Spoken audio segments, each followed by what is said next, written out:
Good morning friends. बघा solution ह्या चॅप्टरमधल्या colligative properties त्यातल्या 3 कोलिगेटिव्ह प्रॉपर्टीज ऑलरेडी आपण कंप्लीट केल्या आहेत. First, lowering of vapour pressure. Second, boiling point elevation. Third, freezing point depression. आणि आता फोर्थ, शेवटची कोलिगेटिव्ह प्रॉपर्टी आपल्याला बघायची आहे. That colligative property is nothing but your osmotic pressure. खूप इम्पॉर्टंट अशी कोलिगेटिव्ह प्रॉपर्टी आहे. पण नेमकं ऑस्मॉटिक प्रेशर काय असणार आहे मित्रांनो? प्रेशर हा शब्द आपण याच्या अगोदर पण ऐकलेला आहे, पण नेमकं ऑस्मॉटिक प्रेशर काय असणार आहे? ऑस्मॉटिक प्रेशर जर आपल्याला समजून घ्यायचं असेल तर सर्वात अगोदर आपल्याला एक महत्त्वाची टर्म माहिती असली पाहिजे, and that one is your semi permeable membrane. काय माहिती असलं पाहिजे? Semi permeable membrane. त्याच्या नावातच त्याचा अर्थ देऊन टाकला आहे, सेमी परमिएबल. सेमी म्हणजे काय? तर पार्टली परमिएबल, पूर्ण प्रमाणात परमिट न करणारा. जसं आता तुम्ही जर सोल्युशनचा विचार केला मित्रांनो, तर solution consist of the 2 components. One of the component is your solvent component. First component आपण जनरली सॉल्वंट घेत असतो, and the second component is your solute component. Solute हे एकापेक्षा जास्त पण असू शकतात. पण असं समजू आपण की आता ह्या चॅप्टरमध्ये तुम्हाला सुरुवातीलाच म्हटलं आहे मी की आपण बायनरी सोल्युशनचा विचार करतो आहे. तर त्याच्यातले 2 कंपोनंट कुठले आले मग? Very first is your solvent and the second component is your solute. मग अशा ह्या बायनरी सोल्युशनचा जर आपण विचार केला तर ह्या बायनरी सोल्युशनमधला एकच कंपोनंट जो असेल त्याला परमिट करणारं, म्हणून त्याला म्हटलं आपण सेमी परमिएबल मेम्ब्रेन. मग याची डेफिनेशन काय असेल बघा, लक्ष द्या व्यवस्थित. The membrane or simply the substance which allows only solvent molecule to pass through it but not the solute molecule, that a membrane is called as semi permeable membrane. असं membrane, असा substance, त्याच्यातून फक्त काय pass होणार आहे? फक्त solvent pass होईल. Solution जर तुम्ही टाकलं समजा तर त्यातून फक्त सॉल्वंट पास होईल, सोल्यूट पार्टिकल त्याच्यातून पास होणार नाही. मी दोघांपैकी फक्त तो एकाला परमिशन देतो आहे, म्हणून त्याला म्हटलं आहे आपण सेमी परमिएबल मेम्ब्रेन. याचे वेगवेगळे एक्झाम्पल आहेत मित्रांनो. जसं या ठिकाणी व्हेरी वेल नोन एक्झाम्पलचा जर आपण विचार केला, then here compound Cu2 FeCN6 हा कोऑर्डिनेट कंपाऊंड आहे. Complex compound, coordinate compound, coordination chemistry ज्यावेळेस शिकणार त्यावेळेस तुमचं ते लक्षात येईल. तर हा जो कॉम्प्लेक्स कंपाऊंड आहे कॉपर फेरोसायनाइड, तर हा कॉपर फेरोसायनाइड पोर्सेलिन पीसेस जे असतात त्या पोर्सेलिन पीसेसच्या पोर्समध्ये, पोर्स म्हणजे काय? छिद्रे ज्याला म्हणतो आपण, त्या पोर्समध्ये जेव्हा तुम्ही याचं लेअर घ्यायचं मेम्ब्रेन फिट करणार, समजा एखादा पोर्सेलिन पीस तुम्हाला दिलेला आहे, या पद्धतीने हे पोर्सेलिन पीस आहे आणि याच्यामध्ये जे पोर्स असतील, छिद्रे जे असतील, होल जे असतील, या होल्समध्ये आपल्याला हे मेम्ब्रेन फिट करायचं आहे. आणि मग त्याच्यातून जर तुम्ही सोल्युशन पास करण्याचा प्रयत्न केला मित्रांनो, तर फक्त काय पास होईल? फक्त सॉल्वंट त्याच्यातून पास होईल, सोल्यूट मॉलिक्यूल पास होणार नाहीत. Only it allows the solvent molecule to pass through it but not the solute. अशा कंपाऊंडला म्हणणार, अशा मेम्ब्रेनला म्हणणार तुम्ही सेमी परमिएबल मेम्ब्रेन. सेमी म्हणजे काय? पार्टली परमिट करणारं. लक्षात आलं? असे वेगवेगळे एक्झाम्पल आहेत. जसं ॲनिमल ब्लॅडर जी असते, पर्टिक्युलरली पिग्स ब्लॅडर, पिग त्याची जी ब्लॅडर आहे, युरिन स्टोअर केलं जातं त्याच्यामध्ये, that one is a best example of semi permeable membrane. At the same time cellophane, तर थीन मेम्ब्रेन जर तुम्ही घेतलं, सिलोफेनचं एक जनरल एक्झाम्पल आपल्या घरात आपण बघतो, सेलोटेप म्हणतो आपण त्याला, बघा आठवत असलं मला. त्याचं अगदी थीन मेम्ब्रेन जर घेतलं, आपण जे वापरतो थोडंसं रफ आणि जाड असणार आहे, त्यातलं अगदी थीन जर मेम्ब्रेन तुम्ही घेतलं तर it acts as a semi permeable membrane. It allows only solvent molecule to pass through it. That membrane is called the semi permeable membrane. बरोबर आहे. बघा सेमी परमिएबल मेम्ब्रेन आपण समजून घेतलं कशासाठी, तर आपल्याला या ऑस्मॉटिक प्रेशरची डेफिनेशन समजून घ्यायची आहे किंवा ऑस्मॉटिक प्रेशर आपल्याला समजून घ्यायचं आहे. ऑस्मॉटिक प्रेशरची डेफिनेशन आपल्याला तयार करायची आहे म्हणून. पण नुसतं या ठिकाणी सेमी परमिएबल मेम्ब्रेन समजून चालणार नाही मित्रांनो. तुम्हाला जर ऑस्मॉटिक प्रेशर समजून घ्यायचं असेल तर अजून एक महत्त्वाची टर्म आपल्याला माहिती असली पाहिजे, and that important term is osmosis. तर काय माहिती असलं पाहिजे तुम्हाला?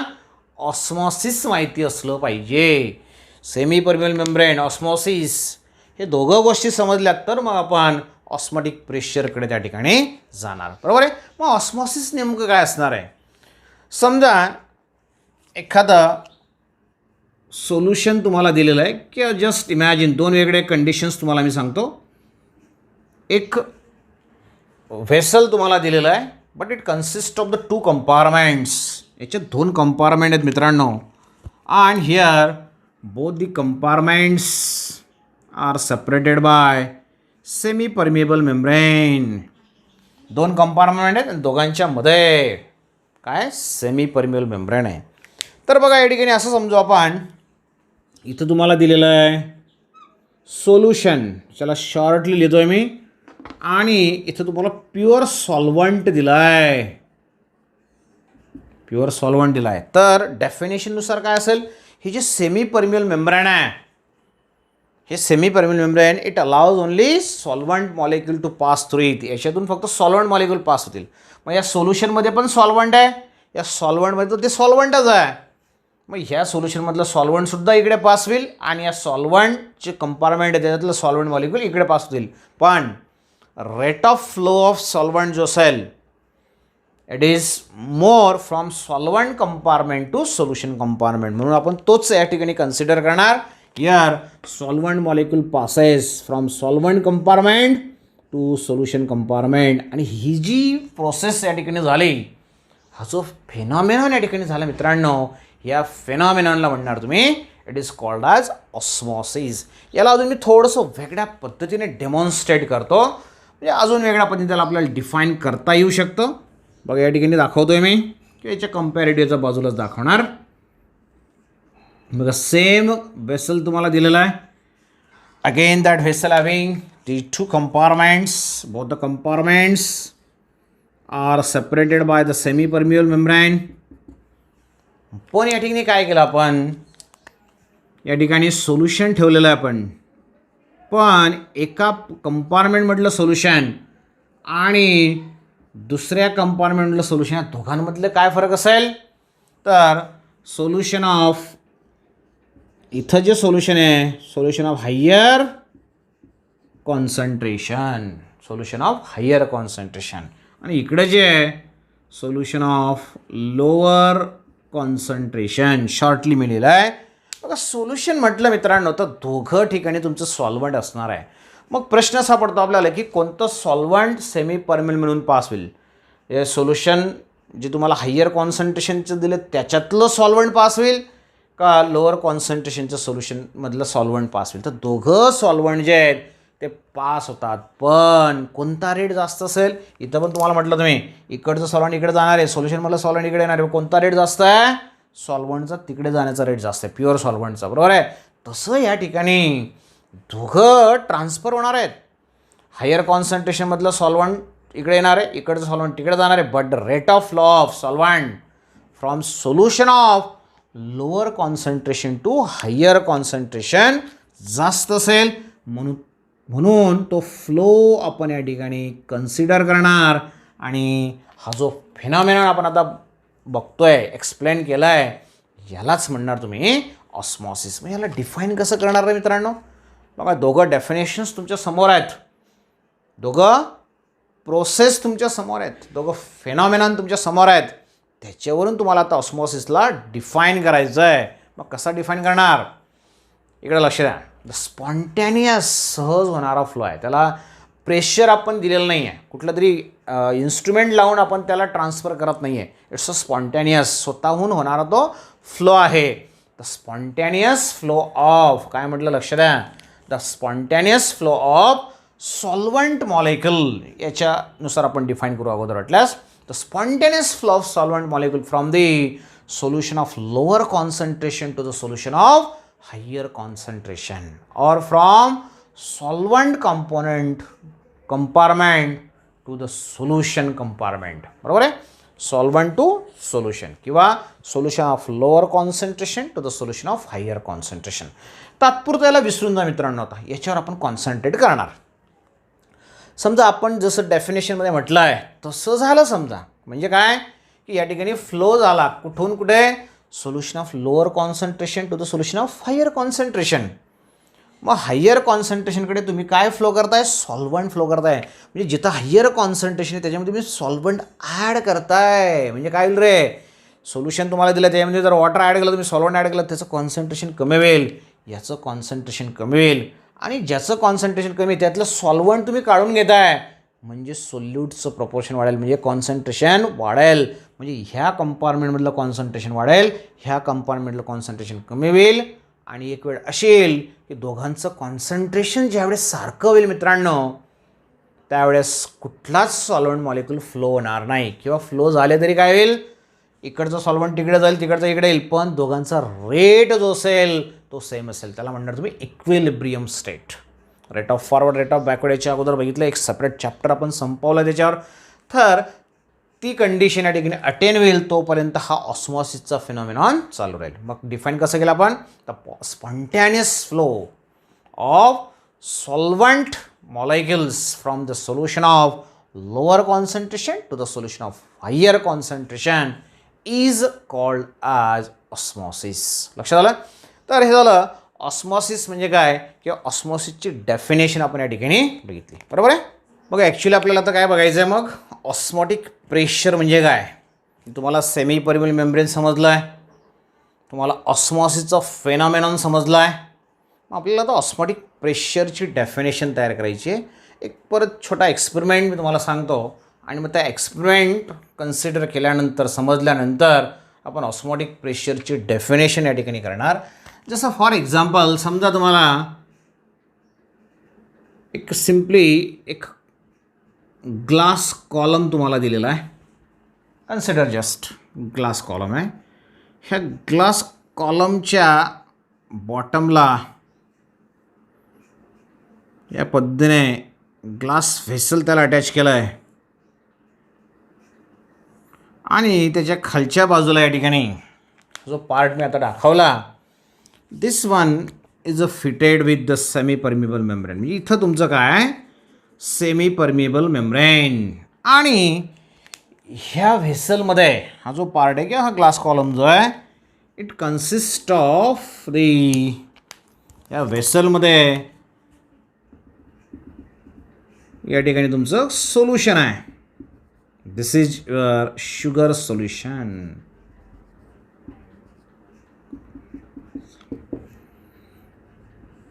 Just consider this is your sugar solution. बरोबर आहे. व्हेरी इम्पॉर्टंट डेफिनेशन आपण तयार करतो आहे. Okay, this is the original level of the sugar solution. काय म्हणणार याला, original level of the sugar solution. त्या कॉलममधली ती लेवल आहे. आपण काय केलं मित्रांनो, या ठिकाणी खूप सिम्पली या ठिकाणी एक व्हेसल आपण घेतो आहे परत, आणि ह्या व्हेसलमध्ये आपण वॉटर ठेवतो आहे. शुगर सोल्युशन तयार करण्यासाठी पण आपण वॉटर वापरलं आहे, इथं पण आपण वॉटर घेतो, पण इथं मात्र काय आता प्युअर सॉल्वंट आहे. ह्या व्हेसलमध्ये काय केलं आपण, प्युअर सॉल्वंट म्हणजे वॉटर आपण ठेवलं आहे. मग ऑस्मॉसिस जर होत असेल तर काय होईल, तुम्हाला सांगितलं मी आता एक एक्सपेरिमेंट. पहिला जो एक्सपेरिमेंट आपण बघितला, सॉल्वंट मॉलिक्यूल मूव्ह होतात कुठं, सोल्युशनमध्ये. त्याचा फ्लो जास्त असतो, त्याचा रेट जास्त असतो. म्हणून या ठिकाणी सुद्धा काय होणार आहे, here the solvent molecule from the water compartment passes through the semi permeable membrane. इथून ते पास होतील या पद्धतीने, आणि ते सोल्युशनच्या कंपार्टमेंटमध्ये जातील किंवा ह्या व्हेसलमध्ये जातील. मग काय होईल मित्रांनो, here the level of the column increases. इथं लेवल वाढेल.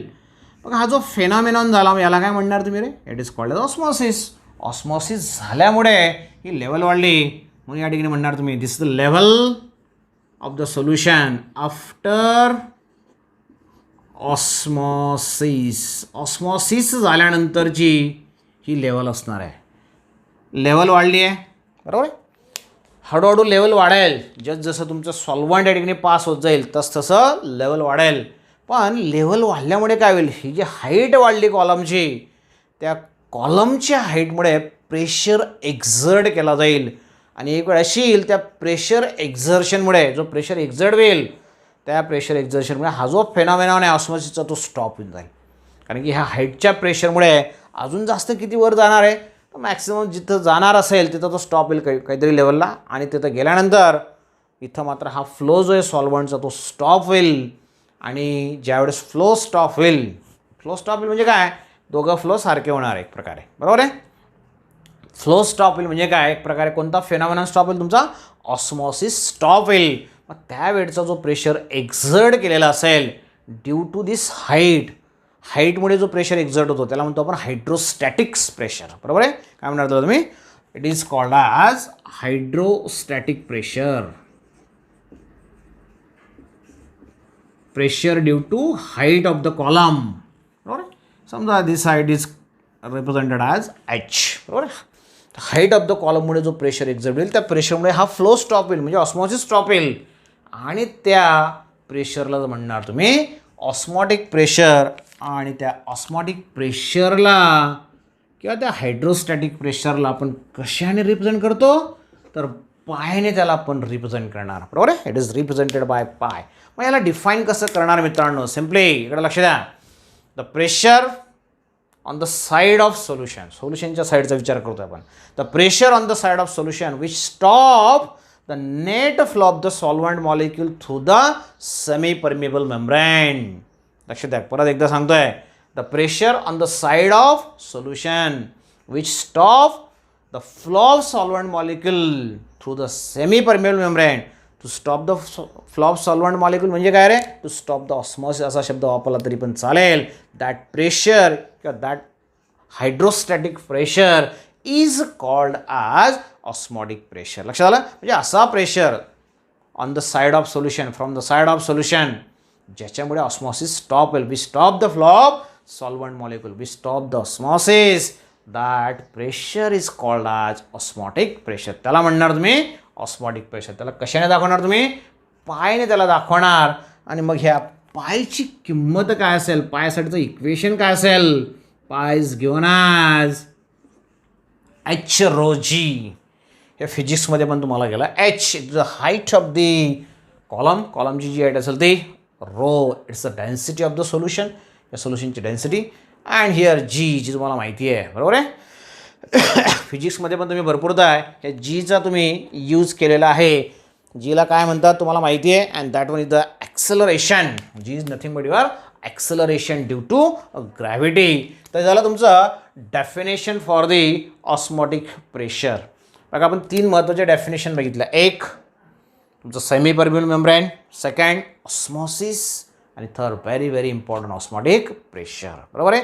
आता आपल्याला बघायचं आहे types of the solution depending on osmotic pressure. Okay, बघा डिपेंडिंग ऑन ऑस्मॉटिक प्रेशर जर तुम्ही विचार केला मित्रांनो, there are 3 types of solution.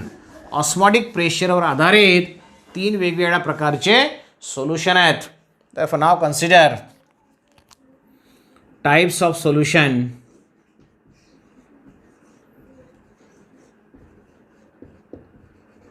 Depending on osmotic pressure. 3 वेगळ्या प्रकारचे सोल्युशन आहेत.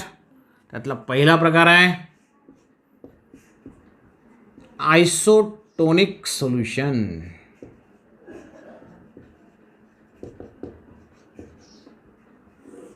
आयसोटोनिकचा अर्थ काय होतो. आयसो मीन्स सेम, टोन मीन कॉन्सन्ट्रेशन, और टोन मीन्स ऑस्मॉटिक प्रेशर म्हटलं तरी पण चालेल. Means simply the 2 solutions which having the same osmotic pressure, means the 2 solution which exerts the same osmotic pressure, that 2 solutions are called as isotonic solution. असे 2 solution ज्यांचं osmotic pressure सारखं असेल. मग समजा मित्रांनो तुम्हाला ते कंपार्टमेंटचं वेसल दिलेलं 2 कंपार्टमेंट असलं सेमी परमिएबल मेम्ब्रेनमध्ये ठेवलं आहे. दोघं ठिकाणी तुम्ही सोल्युशन भरले, दोघं वेगळे सोल्युशन आहेत, पण दोघांचं काय सारखं आहे, ऑस्मॉटिक प्रेशर सारखं, दोघांचं कॉन्सन्ट्रेशन सारखं. आपण काय म्हटलं रे, दोघांचं मोलर कॉन्सन्ट्रेशन सारखं आहे. आपण काय म्हटलं आहे, ऑस्मोसिस म्हणजे काय, it is the flow of solvent molecule from the solution of lower concentration to the solution of higher concentration. इथं दोघं सोल्युशनचं कॉन्सन्ट्रेशन सेम आहे. दोघांचं कॉन्सन्ट्रेशन जर सेम असेल मित्रांनो तर तो फ्लो होणार नाही. बरोबर आहे, there is no any osmosis. बरोबर आहे, असे दोन सोल्युशन ज्यांचं ऑस्मॉटिक प्रेशर सारखं आहे म्हणजे पर्याय नाही, त्यांचं कॉन्सन्ट्रेशन सारखं आहे, अशा दोन सोल्युशनला म्हणणार तुम्ही आयसोटोनिक सोल्युशन. जसं for example you are given 0.1 molar urea solution. 0.1 molar तयार करायचं म्हणजे काय रे, 6 grams of urea in 1 liter of solution. हे त्याचं कंपोजिशन झालं. Similarly here 0.1 molar of sugar solution. 0.1 molar sugar solution म्हणजे काय, 34.2 grams of sugar in 1 liter. बघा, दोघांचा जर तुम्ही आता विचार केला, दोघं सोल्युशनचं कॉन्सन्ट्रेशन जे आहे, both solution having the same concentration. बरोबर आहे, याचं पण 1 मोलर कॉन्सन्ट्रेशन, याचं पण मोलर कॉन्सन्ट्रेशन सारखं आहे, ग्रॅम्स पर लिटर मात्र वेगळं असणार आहे. बरोबर आहे, मोलर कॉन्सन्ट्रेशन सारखं आहे म्हणजे त्यांचं ऑस्मॉटिक प्रेशर सारखं आलं. अशा दोन सोल्युशनला जर तुम्ही सेपरेट केलं सेमी परमिएबल मेम्ब्रेनने तर नेट फ्लो 0 असेल. तुमचा नेट फ्लो काय असेल, 0 असेल. आणि अशा दोन सोल्युशनला म्हणणार तुम्ही आयसोटोनिक सोल्युशन. ते झालं तुमचं depending on the concentration, depending on the osmotic pressure. Here these are the two different examples. Now second type आपण बघतोय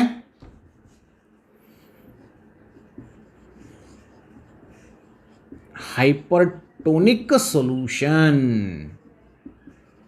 हायपरचा अर्थ काय झाला रे, हायपर म्हणजे जास्त. समजा दोन सोल्युशन तुम्ही कंपेअर करताय, दोन किंवा दोनापेक्षा जास्त, तर त्या कंपॅरिझनमध्ये ज्या सोल्युशनचं ऑस्मॉटिक प्रेशर जास्त असेल त्या सोल्युशनला म्हणणार तुम्ही hypertonic solution. The solution which having higher osmotic pressure as compared to other solution, that solution is called as the hypertonic solution. जसं फॉर एक्झाम्पल, हेच एक्झाम्पल आपण घेऊ, याला थोडंसं चेंज काय करणार.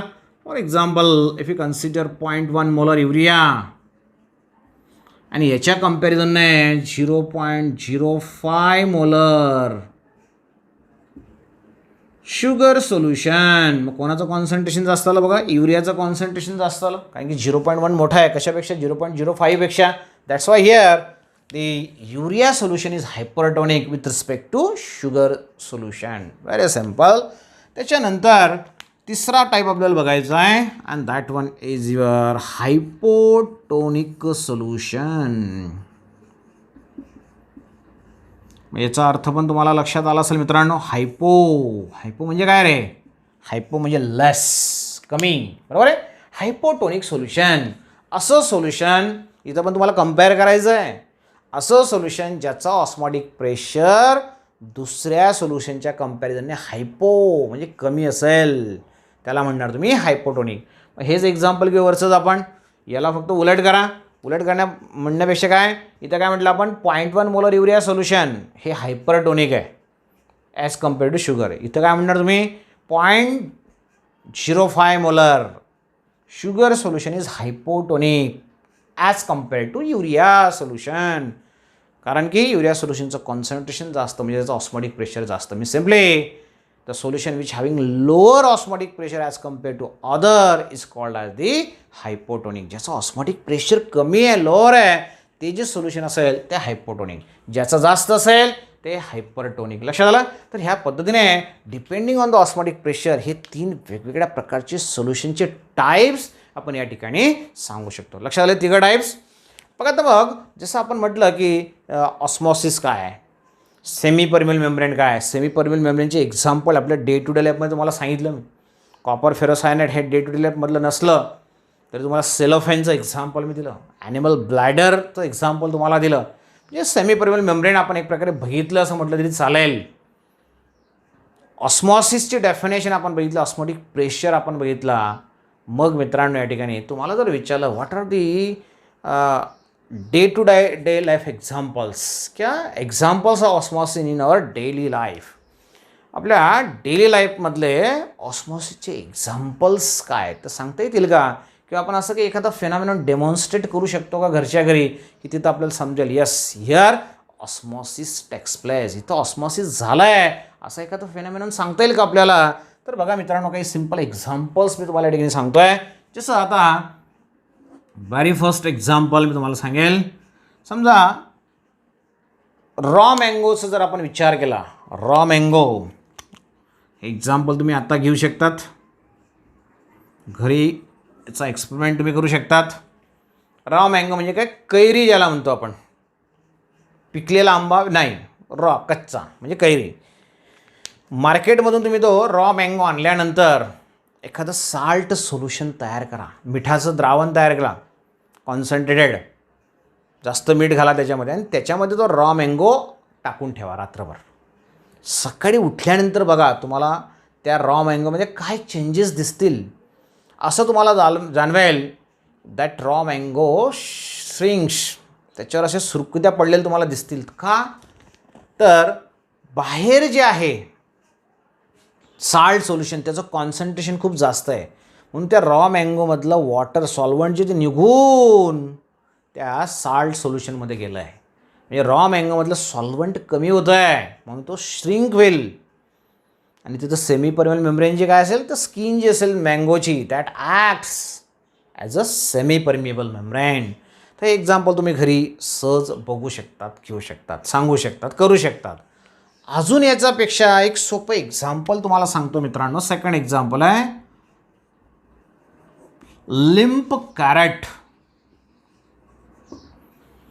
कॅरेट तुम्हाला माहिती आहे, गाजर ज्याला म्हणतो आपण, पिंकिश कलर असतो त्याचा, बरोबर आहे, ऑरेंज पिंक कलर असतो. तर बघा या ठिकाणी मार्केटमधून तुम्ही कॅरेट आणल्यानंतर अगदी फ्रेश ते असतं, फ्रेश असेल तरच आणतो आपण, बरोबर आहे. त्या कॅरेटला जर समजा तुम्ही 4-5 दिवस पडू दिलं, एखाद्या कोपऱ्यामध्ये टाकून दिलं आणि पडू दिलं, 8 दिवस पडू दिला, काय होईल रे? जास्त फ्रेश होईल का? नाही. तर ते कॅरेट जे आहे त्यातलं सॉल्वंट जे असणार आहे ते लूज करेल आणि ते लिंप कॅरेटमध्ये कन्व्हर्ट होईल. लिंप म्हणजे काय, तर सुरकुत्या पडल्या, लूज ते पडेल त्या ठिकाणी. जे अगदी फ्रेश टाईट असेल ते नंतर लूज पडेल. मग असं जे लिंप कॅरेट असेल, ह्या लिंप कॅरेटला तुम्ही काय करा, मग एका फ्रेश वॉटरमध्ये ठेवा. त्याला फ्रेश वॉटरमध्ये त्याला डीप करा आणि त्याला परत 2-4-6 तासानंतर बघा, 2 दिवसानंतर बघा, ते ॲज इट इज टाईट झालं असेल, एकदम फ्रेश झालं असेल. का? Again there is a osmosis takes place. तिथं पण काय झालं असेल मग? Osmosis. Skin of the carrot acts as a semi permeable membrane. Solvent जे असेल that enters in to the carrot. Solvent जे असेल, वॉटर जे असेल, ते त्या कॅरेटमध्ये एंट्री करतं आणि ते टाईट होणार आणि त्या ठिकाणी ऑस्मॉसिस फेनॉमेनॉन तुम्ही ऑब्झर्व करू शकतात. सिमिलरली ग्रीन लिव्ज आपण बघितले बघा मित्रांनो, ते पण तिसरं एक्झाम्पल आपण आपल्या डे टू लाईफमध्ये ऑब्झर्व करू शकतो. Green leaves due to transpiration, तिथं नवी तुम्हाला ट्रान्सपिरेशन गेलं आहे. ट्रान्सपिरेशनमुळे काय करतात, त्याच्यातलं मॉइश्चर, वॉटर जे असेल, सॉल्वंट जे असेल, ते ॲटमॉस्फिअरला लूज करतात. मग ते लूज केल्यामुळे काय होईल, त्यांचं कॉन्सन्ट्रेशन खूप वाढतं, कारण की वॉटर निघून गेलं म्हणजे काय, कॉन्सन्ट्रेशन वाढेल. मग ते कॉन्सन्ट्रेशन बॅलन्स करण्यासाठी ऑस्मॉसिस विल, रूट्स जे असतात, रूट्स झाडाचे, ते रूट्स पाणी ॲब्सॉर्ब करतात आणि झाडांचं पाणी जे असेल मग त्या लिव्सपर्यंत जाणार. तिथंसुद्धा जो रूट्स जे आहेत, पाणी ॲब्सॉर्ब करण्याचा जो फेनॉमेनॉन आहे तो तुमचा ऑस्मॉसिसचा फेनॉमेनॉन आहे. आणि शेवटी ते रूटपासून ते पाणी जे असेल ते परत त्या लिव्सपर्यंत जाईल, परत ट्रान्सपिरेशन होईल, परत लिव्सला पाणी देण्याचं काम ते रूट्स करतील. तर ह्या पद्धतीने ऑस्मॉसिसचा फेनॉमेनॉन तिथंसुद्धा आपण ऑब्झर्व करू शकतो. तर मित्रांनो, these are the different examples of your osmosis in to your day to day life. लक्षात आलं? तर या पद्धतीने ऑस्मॉटिक प्रेशर काय ते आपण कंप्लीट केलं. Semi permeable membrane, osmosis, osmotic pressure. तो जो एक्सपेरिमेंट तुम्हाला या ठिकाणी मी कॉलमचा दाखवला आहे, फिगर तुमच्या पुस्तकात दिलेली आहे, नोट्समध्ये पण मी तुम्हाला ते देणार आहे. पण त्या एक्सपेरिमेंटचं नाव तुमच्या पुस्तकात दिलेलं नाही मित्रांनो. नोट्समध्ये मात्र मी ते नाव दिलेलं आहे. That one is your Abbe Nollet experiment. सायंटिस्टच्या नावावरून त्याला दिलेलं आहे. एक सिम्पल फनेल त्याने वापरला आहे. त्या फनेलला खालच्या बाजूला सेमी परमेबल मेम्ब्रेन त्याने लावून तो एक्सपेरिमेंट केलेला आहे. ॲबनॉलेट एक्सपेरिमेंट तोच तुम्हाला डेमॉन्स्ट्रेट केलेला आहे. लक्षात आलं. तर या ठिकाणी तुमचा ऑस्मॉसिस हा जो पार्ट आहे हा संपला आहे. मात्र याच्यावरचे जे वेगळे लॉज आहेत, लॉज ऑफ ऑस्मॉटिक प्रेशर, ते आपण नेक्स्ट लेक्चरला बघणार. खूप इम्पॉर्टंट आहेत, ज्याच्यावर तुम्हाला एंट्रन्सला क्वेश्चन पण विचारला जातो, रेग्युलर बोर्डाला पण क्वेश्चन विचारला जातो आणि त्याच्यातचे न्यूमरिकल्स पण फार महत्त्वाचे असतात. ठीक आहे. तर आज आपण एक थांबतो आहे. Please stay at home and be safe. Thank you. Bye bye.